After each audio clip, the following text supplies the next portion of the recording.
O que uma semente e uma tempestade violenta podem ter em comum? Parece que nada, né? Mas olha, em Marcos capítulo 4, essas duas coisas que parecem tão distantes se juntam para revelar algo bem profundo. Vamos mergulhar hoje nesse segredo, um segredo que conecta a terra firme com um mar totalmente caótico. Para começar essa nossa investigação, a gente vai voltar para 1986. Pensa só, uma seca terrível, baixo nível do Mar da Galileia, e de repente surge algo inacreditável. Preservado na lama por 2000 anos, aparece um barco de pesca. E não é um barco qualquer não, é um barco da época de Jesus. Isso aqui é muito mais que arqueologia, é a nossa âncora, sabe? É o que vai nos ajudar a entender o que de fato aconteceu.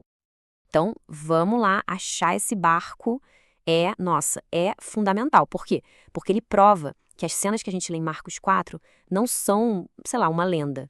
São fatos. A história tem um pé na realidade, uma base bem concreta. E é daqui que a gente parte. E o que deixa tudo isso ainda mais incrível é a ciência. A confirmação veio com testes de carbono 14, que não deixam dúvida. Aquele barco navegou exatamente na mesma época em que Jesus estava por ali, ensinando. É de arrepiar, né? De uma hora para outra, a história sai do papel, do texto antigo, e vira uma coisa que a gente quase pode tocar. Mas espera aí, por que ensinar de um barco? Tinha algum motivo especial? Com certeza. E a resposta está na geografia do lugar. Pensa no Mar da Galileia como um grande teatro.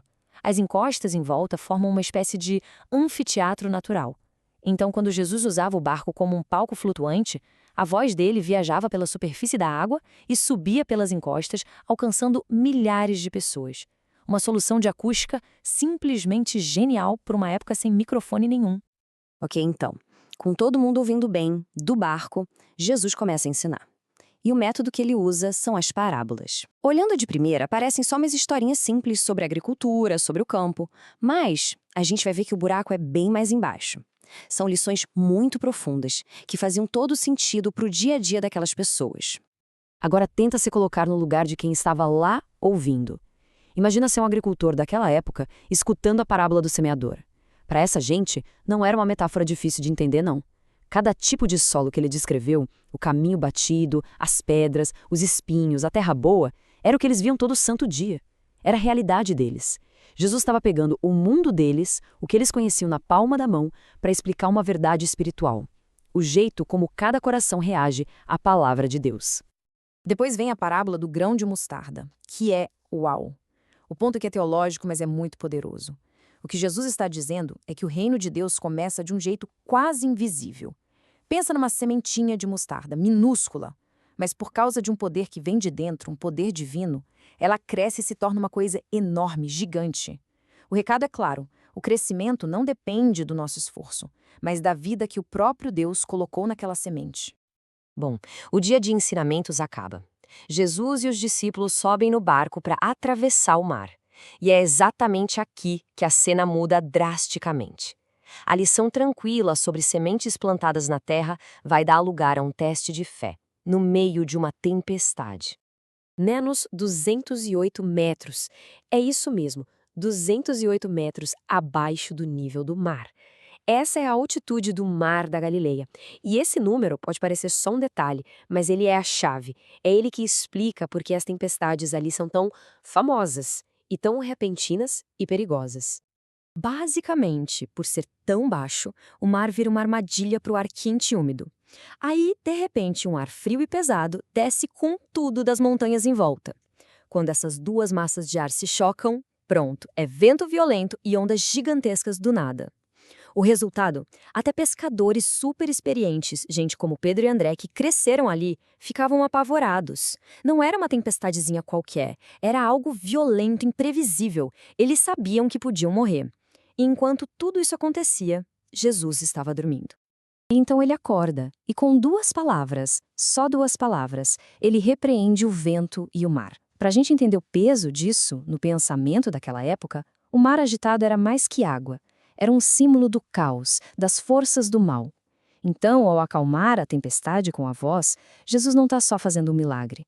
Ele está mostrando que tem autoridade do próprio Criador sobre as forças mais básicas do universo. Tudo isso nos traz de volta para a pergunta que talvez seja a mais importante de Marcos 4. Afinal, por que Jesus falava por parábolas, por enigmas? Muita gente acha que era para, sei lá, facilitar as coisas, deixar tudo mais simples. Mas a resposta que o próprio texto dá, essa é muito mais surpreendente e até um pouco desconcertante. A ideia de que as parábolas são só historinhas para simplificar não se sustenta. O que o texto mostra é o contrário. Elas eram, na verdade, uma faca de dois gumes. Funcionavam como revelação e julgamento, ao mesmo tempo. A mesmíssima história que abria os olhos de um coração receptivo era que deixava uma mente fechada ainda mais no escuro. É um paradoxo, né? Podemos pensar nas parábolas, então, como uma espécie de peneira espiritual. É uma boa imagem. Uma história que funciona como um filtro. Ela foi feita para revelar a verdade só para quem tinha o que Jesus chamava de ouvidos para ouvir, ou seja, um coração de fé. Elas separavam o joio do trigo, sabe? Separavam quem estava ali só de curioso de quem estava realmente comprometido buscando a verdade. E aqui, agora, que tudo faz sentido. A semente e a tempestade. O capítulo inteiro mostra que a mesma autoridade, o mesmo poder divino que cala o caos da natureza é o poder que planta a palavra no solo do coração das pessoas.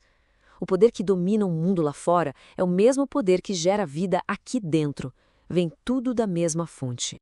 E no final das contas, essa análise de um texto de 2000 anos, que começou com a descoberta de um barco antigo, vira uma pergunta muito atual. A história não é só sobre o que aconteceu lá atrás.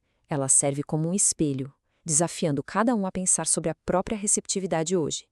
Se a palavra é uma semente, que tipo de solo ela encontra quando chega?